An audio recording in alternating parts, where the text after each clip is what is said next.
ഒരു ചോദ്യമല്ല കേട്ടോ, ഒരുപാട് ചോദ്യങ്ങൾക്ക് ചോദിക്കാം.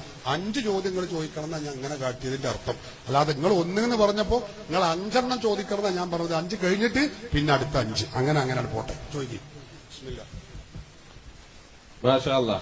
ഞാൻ ആദ്യം നിങ്ങളൊന്ന് അഭിനന്ദിക്കുകയാണ്. നല്ല റാഹത്തുള്ള പരിപാടി. സകല മുജാഹിദിനെ അഭിനന്ദിക്കേണ്ടി വരും. എന്താണെന്നറിയോ, ഞങ്ങളെ പരിപാടി അങ്ങനെയാണ്. മുജാഹിദിന്റെ പരിപാടിയല്ല, അത് മൈക്ക പിടിച്ച് വാങ്ങാണ്.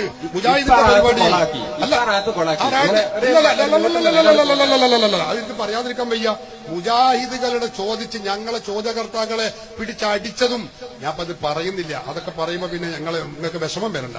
അപ്പോ ഞങ്ങളെ പ്രവർത്തകർ ചോദിക്കുമ്പോ പല സ്ഥലത്തും തോട്ടശ്ശേരിയറയിൽ ഉണ്ടായതെന്താ, ചോദിക്കാൻ വന്ന നമ്മളെ സുഹൃത്ത് സിദ്ദീഖ് മാഷെ, അയാളെ മുജാഹിദ് പറയാ, അന്നെ ഞാൻ കാണിച്ചു തരാം. ആരാ പറഞ്ഞത് മൈക്ക പിടിച്ചു കൊടുക്കുന്ന ആള്?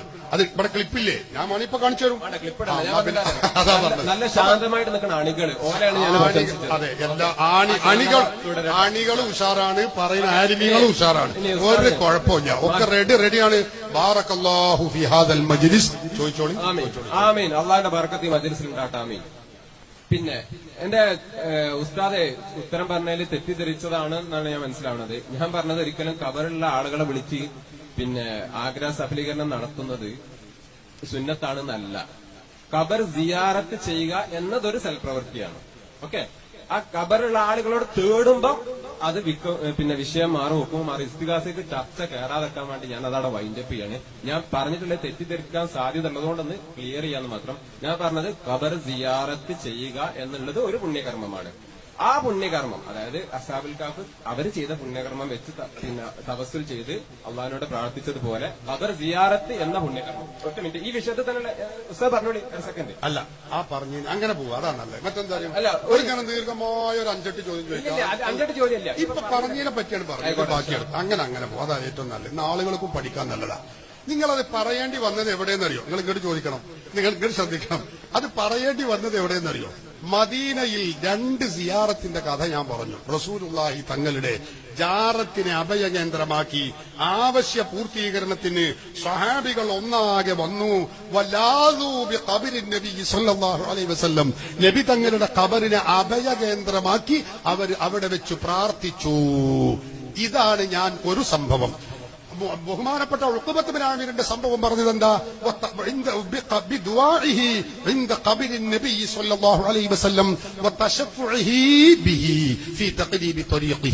തന്റെ വഴിദൂരം ഒന്ന് ചുരുക്കി കിട്ടാൻ വേണ്ടി അള്ളാഹുവിന്റെ റസൂലിന്റെ ജാറത്തിങ്കൽ വെച്ച് റസൂലുള്ളാഹിയോട് റെക്കമെൻഡ് തേടി അവിടെ വെച്ച് പ്രാർത്ഥിച്ചു.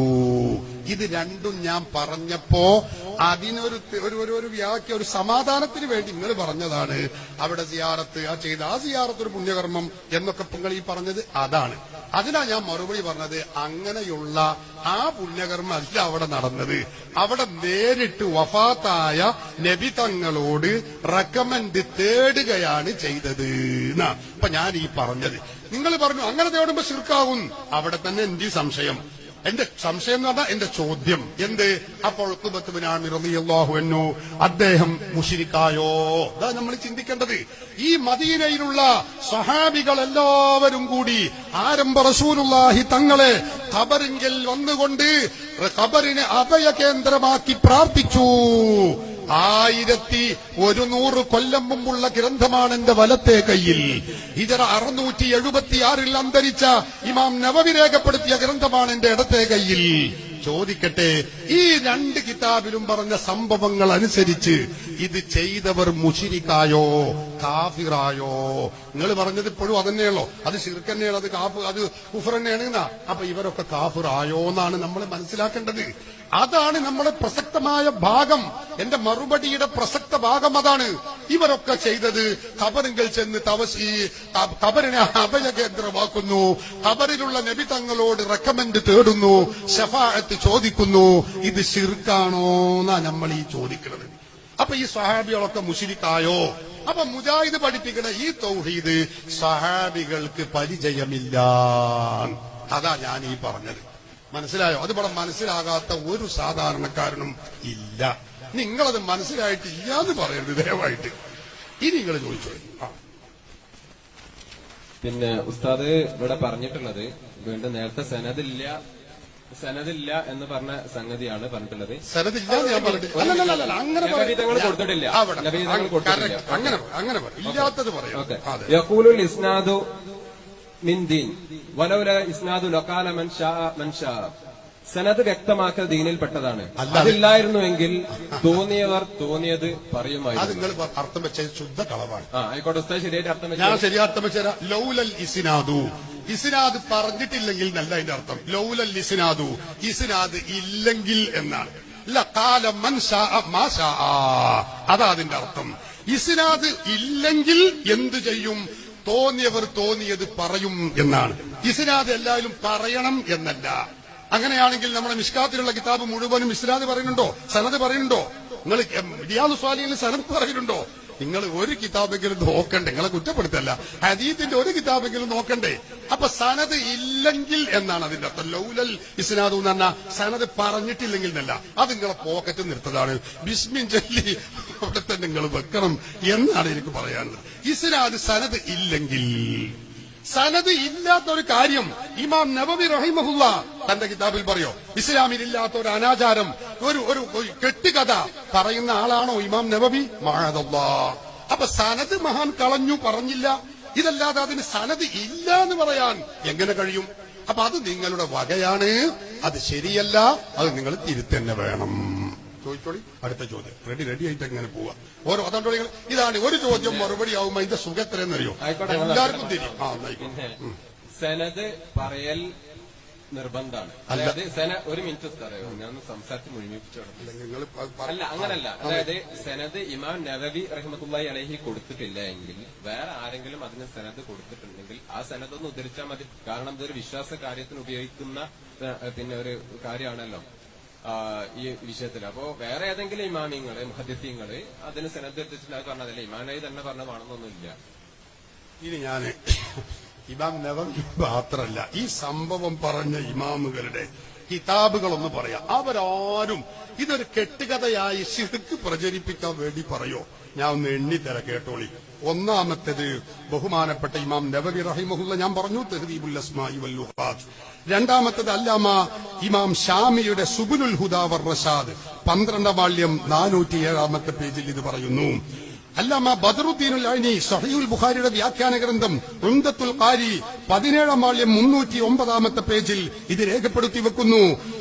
അൽ കവാകിബുദ്ദറാരി ഇമാം കിർമാനിയുടെ 9ാം വാള്യം 203 പേജിൽ ഇത് രേഖപ്പെടുത്തി വെക്കുന്നു. അതുപോലെ തന്നെ ഇമാം കിർമാനിയുടെ ശറഹുൽ ബുഖാരിയിൽ 19ാം വാള്യം 194 പേജിൽ രേഖപ്പെടുത്തി വെക്കുന്നു. ബഹുജത്തുൻ നുഫൂസിൽ അല്ലാമ ഇമാം മർജാനിയുടെ ബഹുജത്തുൻ നുഫൂസിൽ 386 പേജിൽ രേഖപ്പെടുത്തി വെക്കുന്നു. ഇമാം ഇബ്നു അല്ലാനിൽ മക്കിയുടെ ദലീലുൽ ഫാലിഹീൻ 6ാം വാള്യം 333 പേജിൽ രേഖപ്പെടുത്തി വെക്കുന്നു. ഇമാം ഇബ്നു അല്ലാൻ തങ്ങളുടെ അൽ ഫുതുഹാത്തുർ റബ്ബാനിയയിൽ 3ാം വാള്യം 38 പേജിൽ രേഖപ്പെടുത്തി വെക്കുന്നു. അല്ലാമ ഹലറമിയുടെ ഖിലാദത്തുൻ നഹർ എന്ന ഗ്രന്ഥത്തിൽ 1ാം വാള്യം 374 പേജിൽ ഇത് രേഖപ്പെടുത്തി വെക്കുന്നു. അല്ലാമ ആമുരിയുടെ റിയാദുൽ മുസ്തഫാബ 225 പേജിൽ ഇത് രേഖപ്പെടുത്തി വെക്കുന്നു. അല്ലാമ സഫാരീനിയുടെ കശ്ഫുൽ ലുസാമിൽ 5ാം വാള്യം 294 പേജിൽ. എത്ര ഇമാമുകളാണ് ഈ സംഭവം രേഖപ്പെടുത്തി വെക്കുന്നത് അറിയോ? ആ ഇമാമുകൾക്കൊന്നും തിരിഞ്ഞില്ല. ഇതിനൊരു സനദ് പറയാൻ മോശമായി, സനദില്ലാത്തതുകൊണ്ട് ഇത് തള്ളപ്പെടേണ്ടതാണ്, ഇത് ശിർക്കാണ്, ഇത് കെട്ടുകഥയാണ് എന്ന് ഒരാളെങ്കിലും പറഞ്ഞോ? പറഞ്ഞിട്ടില്ല. അപ്പൊ അവര് സനദ് പറഞ്ഞില്ല എന്നതുകൊണ്ട് സനദ് ഇല്ലാന്ന് വരൂല. അത് നിങ്ങൾ പറഞ്ഞ് അബദ്ധത്തിൽ പെട്ടുപോകരുതേ. ഇതാണ് എനിക്ക് ഓർമ്മപ്പെടുത്താനുള്ളത്. ഈ ഇമാമുകളൊക്കെ തൗഹീദ് പഠിപ്പിച്ചവരാ, അവരൊക്കെ ദീന് പഠിപ്പിച്ചവരാ, അവരാരും ശിർക്ക് പ്രചരിപ്പിച്ചവരല്ല. അങ്ങനെയുള്ള ഈ വർത്തമാനം നിങ്ങൾ ഒരു പിടിവള്ളിയാക്കി നിർത്തരുതേ എന്നാണ് വളരെ വിനീതമായി എനിക്ക് പറയാനുള്ളത്. പ്രസക്തമായ ചോദ്യം ചോദിക്കില്ല.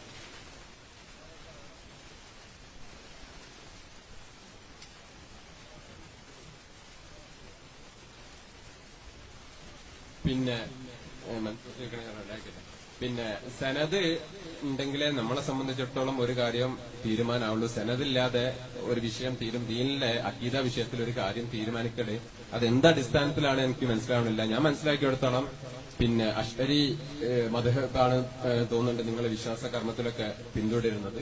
അതില് മുതവാത്തിറായ ഹദീസുകൾ മാത്രമേ ഇതിന് തെളിവായിട്ട് ഉദ്ധരിക്കാൻ പറ്റുള്ളൂ. അപ്പൊ ഒന്ന് സനദ് പറയണം. പിന്നെ ആദ്യത്തെ നമ്മൾ ചോദ്യത്തിൽ ഒരു ഉപചോദ്യം. രണ്ടാമത് ഇപ്പൊ ഈ പറഞ്ഞതിലുള്ള അബദ്ധം, ഞാൻ 2 അബദ്ധങ്ങൾ പറഞ്ഞു. ഒന്ന്, സനദ് ഇമാമികൾ പറഞ്ഞാൽ, അവരൊരു കാര്യം പറഞ്ഞാൽ നിങ്ങൾക്ക് ഞമ്മക്ക് ഇവിടെ നാട്ടിലുള്ള ഓരോരുത്തർക്കും സനദ് അറിയണമെന്ന് പറഞ്ഞാലേ മുജാഹിദ് ഇനി എല്ലാ വിഷയവും സനദ് പഠിക്കാൻ പോകേണ്ടി വരും. ഇവിടെയുള്ള മുജാഹിദുകൾക്കും അവർ ചെയ്യുന്ന കാര്യങ്ങൾക്ക് എത്ര കാര്യങ്ങൾക്ക് സനദ് അറിയും? വെറുതെ ആ ജാതി പൊട്ടത്തരങ്ങൾ പറഞ്ഞു പോകരുത്. എല്ലാവർക്കും സനദ് അറിയണം എന്ന് പറഞ്ഞാൽ വാഴക്കാട്ടുള്ള മുജാഹിദുകൾക്കൊക്കെ ബഷീർ മാസ്റ്ററിന്റെ സനദ് അറിയോ? ഓല് ചെയ്യുന്ന നിസ്കാരത്തിന്റെ സനദ് ഓൽക്കറിയോ? ഓൽക്ക് ആ അൽബാനി പറഞ്ഞിട്ടുണ്ട് അതുകൊണ്ട് ചെയ്യുന്നു, അല്ലെങ്കിൽ മറ്റേ മൗലവി പറഞ്ഞിട്ടുണ്ട് അതുകൊണ്ട് ചെയ്യുന്നു. ഇവരൊക്കെ സനദ് പഠിച്ചിട്ടാണ് നടക്കുന്നത്. ഈ ജാതി പൊട്ടത്തരങ്ങൾ പറഞ്ഞു പോകരുത്. കഥയില്ലാത്തത് കൊണ്ടാണ് നിങ്ങൾ ആ പറഞ്ഞത് എന്ന് പറയാൻ എന്നെ നിങ്ങൾ അനുവദിക്കണം. ഒന്ന്, അതുകൊണ്ട് എല്ലാവരും സനദ് പറയണം എന്നില്ല. സനദ് അറിയുന്ന ആളുകൾ ഒരു വിഷയം പറഞ്ഞാൽ മതി ഇസ്ലാമിൽ സ്ഥിരപ്പെടാൻ. നിങ്ങൾ പഠിച്ചോളി, അറിയില്ലെങ്കിൽ നിങ്ങൾ പഠിച്ചോളി. രണ്ടാമത്തെ കാര്യം, നിങ്ങൾ പറഞ്ഞു വിശ്വാസപരമായ ഒരു കാര്യത്തിന്, ഇത് വിശ്വാസപരമായ കാര്യമല്ല, അതും നിങ്ങൾക്ക് അബദ്ധം പറ്റിയതാണ്. ഇത് കർമ്മപരമായ കാര്യമാണ്. ഇത് അമലിയാത്ത് എന്ന് അതിന് പറയാം. ജാറത്തെങ്ക പോവുക, അവിടെ നിന്ന് ശഫാഅത്ത് ചോദിക്കുക എന്ന് പറഞ്ഞാൽ അത് വിശ്വാസപരമല്ല. അത് മുജാഹിദുകളായ നിങ്ങളെ മൗലവിമാര്, കഥയില്ലാത്ത വിവരമില്ലാത്ത മൗലവിമാര് നിങ്ങളെ പറ്റിച്ചതാണ്. നിങ്ങൾക്ക് വിവരമില്ല എന്നല്ല പറഞ്ഞത്, പഠിപ്പിച്ച മൗലവിമാർക്ക് വിവരമില്ല എന്നാണ് ഞാൻ പറഞ്ഞത്. അവര് പറഞ്ഞ് പറ്റിച്ചതാണ് നിങ്ങളെ. എന്താണെന്നറിയോ? ഇത് കർമ്മപരമാണ് സുഹൃത്തെ, ഇത് വിശ്വാസപരമല്ല. നിങ്ങൾ ഇനിയെങ്കിലും ഒന്ന് പഠിക്കുക. ഈ ഖബറിൽ ചെന്ന് ദ്വാരക്കുക, ഖബറിൽ ചെന്ന് തവസ്സുൽ ചെയ്യുക, അവിടെ നിന്ന് ശഫാഅത്ത് ചോദിക്കുക എന്നൊക്കെ പറഞ്ഞാല് അതെന്തല്ല, അത് ഈ പറഞ്ഞ വിശ്വാസപരമായ കാര്യങ്ങളല്ല. ഇനി ഞാൻ പറയാ, ഇതൊക്കെ കണ്ട അഇമ്മത്തുകൾ അവര് പറയുന്നത് എന്താ? ഇമാം നവവി മഹാനവറുകൾ തന്റെ വിശ്വപ്രസിദ്ധമായ ഏഴാകി ഗ്രന്ഥം അൽ മജ്മൂ എന്ന ശറഹുൽ മുഹദ്ദബിൽ പറയുന്നത് എന്താ? നിങ്ങൾ കേട്ടോളൂ. ഇനി സനദില്ല എന്നൊന്നും പറയണ്ട. ഇമാം നവവിയുടെ സ്വന്തം കിതാബ, അതിന് നേരെയാണ് പറയാണ്. എന്താ പറയുന്നത് എന്നറിയോ? ഹബീബായ നബി സല്ലല്ലാഹു അലൈഹി വസല്ലമ തങ്ങളുടെ ഖബർ ഷരീഫിങ്കിൽ ചെന്നാൽ എന്താ ചെയ്യേണ്ടത്? ആദ്യമായി റസൂലുള്ളാഹി തങ്ങളോട് സലാം പറയണം. അല്പവും കൂടി തെറ്റി സിദ്ദീഖുൽ അക്ബറിനോട് സലാം പറയണം. കുറച്ചുകൂടി മുന്നോട്ട് ചെന്ന് ബഹുമാനപ്പെട്ട ഉമറുൽ ഫാറൂഖ് റളിയല്ലാഹു അൻഹുവിനോട് സലാം പറയണം. എന്നിട്ട് നബവി ഇമാം പറയാണ്, സുമ്മ യർജിഉ ഇലാ മൗഖിഫിഹിൽ അവ്വൽ, പിന്നെ ആദ്യം സലാം പറഞ്ഞ ഭാഗത്തേക്ക് തന്നെ തിരിച്ചു വരണം. അതാരാ? ഹബീബായ മുഹമ്മദുർ റസൂലുള്ളാഹി സ്വല്ലല്ലാഹു അലൈഹി വസല്ലം തങ്ങളുടെ സമീപത്തേക്ക് വരണം. എന്നിട്ട് അവിടെ നിൽക്കണം. എങ്ങനെയാണ് നിൽക്കേണ്ടതെന്നോ? ഉബാലത വജ്ഹി റസൂലില്ലാഹി സ്വല്ലല്ലാഹു അലൈഹി വസല്ലം തങ്ങളുടെ മുഖത്തേക്ക് തിരിഞ്ഞുകൊണ്ട് ഇങ്ങനെ നിൽക്കണം. നവവി ഇമാം പറയാണ്, എന്നിട്ട് എന്തു ചെയ്യണം? കേട്ടോളൂ. വയതവസ്സലു ബിഹി, ആരംഭ റസൂലുള്ളാഹി തങ്ങൾ ഖബർ ഷരീഫിലുള്ള നബി തങ്ങളോട്, നബി തങ്ങളെ കൊണ്ട് തവസ്സുൽ ചെയ്യണേ. വഫാത്തായ നബി തങ്ങളെ കൊണ്ട് തവസ്സുൽ ചെയ്യണേ. അത് ശിർക്കല്ല. കേരളത്തിലെ മുജാഹിദുകളുടെ പുസ്തകത്തിൽ പറയണതെന്താ? അത് ശിർക്കാകുന്നു. നബവി ഇമാം പഠിപ്പിക്കുന്ന തൗഹീദ് എന്താ? അത് സുന്നത്താകുന്നു. റസൂലുള്ളാഹിയോട് കാണിക്കേണ്ട അദബാണത്. കഴിഞ്ഞില്ല. വയതവസ്സലു ബിഹി ഫീ ഹഖി നഫ്സിഹി, അതിനുശേഷം നബവി ഇമാം പറയുന്നു, വയസ്തശ്ഫിഉ ബിഹി, ആ നബിയോട് റെക്കമെൻഡ് തേടണേ. ഇലാ റബ്ബിഹി സുബ്ഹാനഹു വ തആല. നോക്കൂ നിങ്ങൾ, അള്ളാഹുവിലേക്ക് നബി തങ്ങളോട് റെക്കമെൻഡ് ആവശ്യപ്പെടണേ. ശഫാഅത്ത് ചോദിക്കണേ, ശഫാഅത്ത് തേടണേ. അത് സുന്നത്താകുന്നു. ആരാ പറഞ്ഞത്? ഇമാം നബവി. വഫാത്തായവരോട് ശഫാഅത്ത് ചോദിക്കുന്നത് എന്താ? ശിർക്കാകുന്നു എന്ന് മുജാഹിദുകൾ. മുസ്ലിമീങ്ങൾ ഏതാ വിശ്വസിക്കേണ്ടത്? നബവി ഇമാം പർവ്വത സമാനരായ, വിജ്ഞാനത്തിന്റെ വിഷയത്തിൽ പർവ്വത സമാനരായ ഇമാം നബവി പഠിപ്പിക്കുന്നു, ഇത് തൗഹീദാകുന്നു, അത് സുന്നത്താണ്. മുജാഹിദ് പഠിപ്പിക്കുന്നു അത് ശിർക്കാണ്. മുസ്ലിമീങ്ങൾ ആരെ പിന്നാലെ നിൽക്കണം? ജാറത്തിങ്കൽ ചെന്നാൽ, ഹബീബായ നബി തങ്ങളുടെ അരികിൽ ചെന്നാൽ അവിടെ തവസ്സുല് ചെയ്യണം, ശഫാഅത്ത് ചോദിക്കണം. അത് സുന്നത്താകുന്നു. ഇമാം നബവി റഹിമഹുല്ല തന്റെ വിശ്വപ്രസിദ്ധമായ ശറഹുൽ മുഹദ്ദബിൽ രേഖപ്പെടുത്തി വെക്കുന്നു. കേരളത്തിലെ മുജാഹിദ് പറയുന്നു അത് ശിർക്കാകുന്നു. കഴിഞ്ഞോ? ഗൗസുൽ അഅ്ലം ഖുത്ബുൽ അഖ്താബ് ഗൗസുൽ അഅ്ലം ശൈഖ് മുഹയ്യിദ്ദീൻ അബ്ദുൽ ഖാദിർ ജീലാനി ഖദ്ദസല്ലാഹു സിർറഹുൽ അസീസ് അവരുടെ സ്വന്തം ഗ്രന്ഥമാണ് കിതാബുൽ ഗുഞ്ഞ. മുജാഹിദ് പറയും ഈ കിതാബുൽ ഗുഞ്ഞ അവിടെ മുജാഹിദുകളെ പാഠശാല, സുന്നികളുടെ പാഠശാലയിൽ വെക്കേണ്ട കിതാബാണ്. എന്നാ അവർക്ക് തൗഹീദ് അറിയും. ആ പറയുന്ന കിതാബുൽ ഗുഞ്ഞ എന്ന മുഹയ്യിദ്ദീൻ ശൈഖ് എഴുതിയ ഗ്രന്ഥമാണിത്. ആ ഗ്രന്ഥത്തിൽ പറയുന്നത് എന്താണ്? ആരംഭ റസൂലുള്ളാഹി തങ്ങളുടെ അരികിലെത്തിയാൽ ദീർഘമായ ചൊല്ലിപ്പറയേണ്ടുന്ന തവസ്സുൽ ഇസ്തിഗാസയുടെ തശഫുഇന്റെ വചനങ്ങൾ പറയുകയാണ്. എന്നിട്ട് പറയുന്നു, അല്ലാഹുമ്മ ഇന്നി അതവജ്ജഹു ഇലൈക, പടച്ചവനെ നിന്നിലേക്ക് ഞാനിതാ മുന്നിട്ട് വരുന്നു. ബിനബിയിക, നിന്റെ നബിയെ കൊണ്ട് ഞാനിതാ മുന്നോട്ട് വരുന്നു, നിന്നിലേക്ക് മുന്നിടുന്നു. അലൈഹി സലാമുക നബിയ്യിർ റഹ്മാ, കാരുണ്യത്തിന്റെ നബിയാണ്.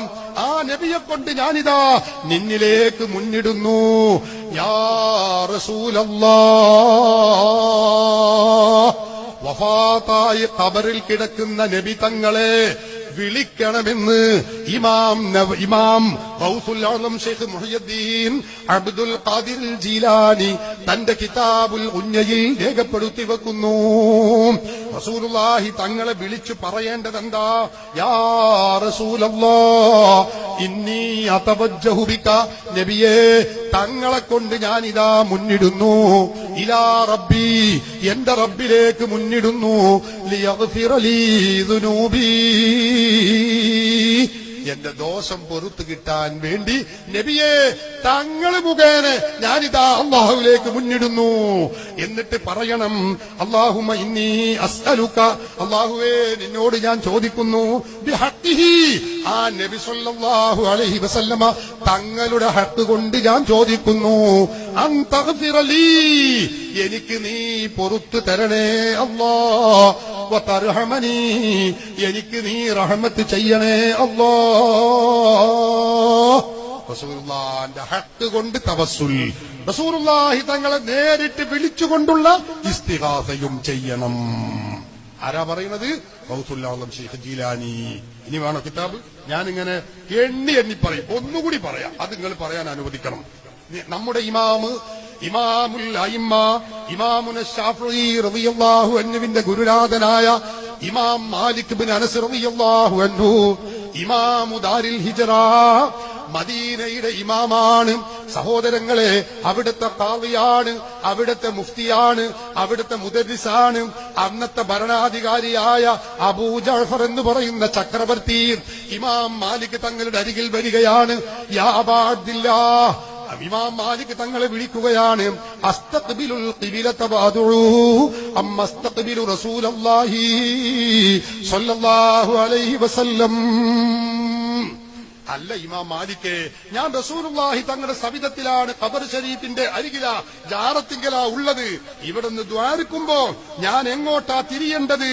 ഖിബലയിലേക്കാണോ തിരിയേണ്ടത്? അതല്ല റസൂലുള്ളാഹിയിലേക്കാണോ? മദീനത്ത് പോയവർക്ക് അറിയാലോ, റസൂലുള്ളാഹിയുടെ മുഖത്തേക്ക് തിരിഞ്ഞാൽ നമ്മുടെ പൃഷ്ഠഭാഗം, നമ്മുടെ പിൻഭാഗം ഖിബലയിലേക്കായിരിക്കും. ഖിബലയിലേക്ക് തിരിഞ്ഞാലോ നമ്മുടെ പിൻഭാഗം റസൂലുള്ളാഹിയുടെ മുഖത്തേക്കുമായിരിക്കും. ഞാൻ എങ്ങോട്ടാ തിരിയേണ്ടത്? ചോദ്യമാണ്. അപ്പൊ മഹാനായ ഇമാമു ദാരിൽ ഹിജ്റ, മദ്ഹബിന്റെ ഇമാമുകളിൽ രണ്ടാമത്തെ ഇമാമായ ഇമാം മാലിക് തങ്ങൾ പറയുന്ന മറുപടി നിങ്ങൾ കേൾക്കണേ. ഫഖാല ഐ മാലികുൻ, ഇമാം മാലിക് പറയുകയാണ്, വലിമ തസ്രിഫു വജ്ഹക അൻഹു, അല്ല രാജാവേ, നിങ്ങൾ എന്തിനാണ് ഹബീബായ നബി സല്ലല്ലാഹു അലൈഹി വസല്ലമ തങ്ങളെ തൊട്ട് നിങ്ങളുടെ മുഖത്തെ തിരിക്കുന്നത് എന്തിനാണ്? ഫഹുവ വസീലതുക വവസീലതു അബീക ആദം അലൈഹിസ്സലാം.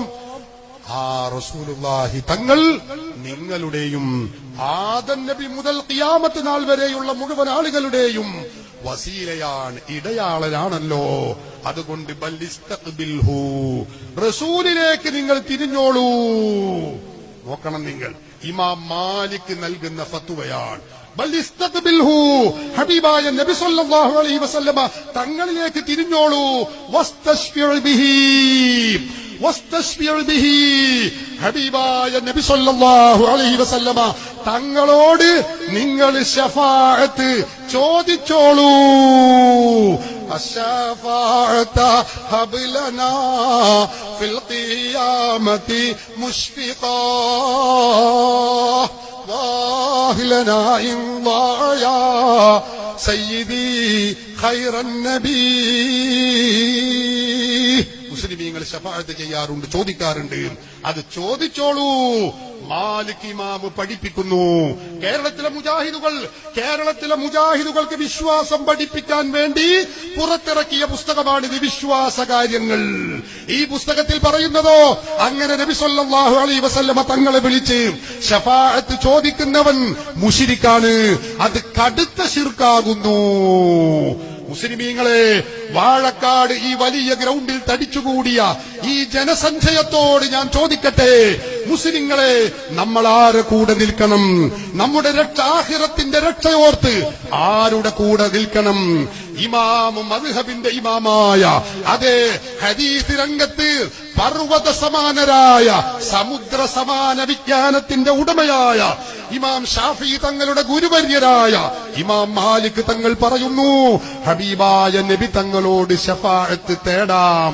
അത് ശിർക്കല്ല, അത് കുഫറല്ല, അത് ഹറാമല്ല, അത് കറാഹത്തല്ല, അത് ഖിലാഫുൽ ഔലയല്ല, അത് റസൂലിനോട് ചെയ്യേണ്ടുന്ന അദബാണ്, പുണ്യകർമ്മമാകുന്നു.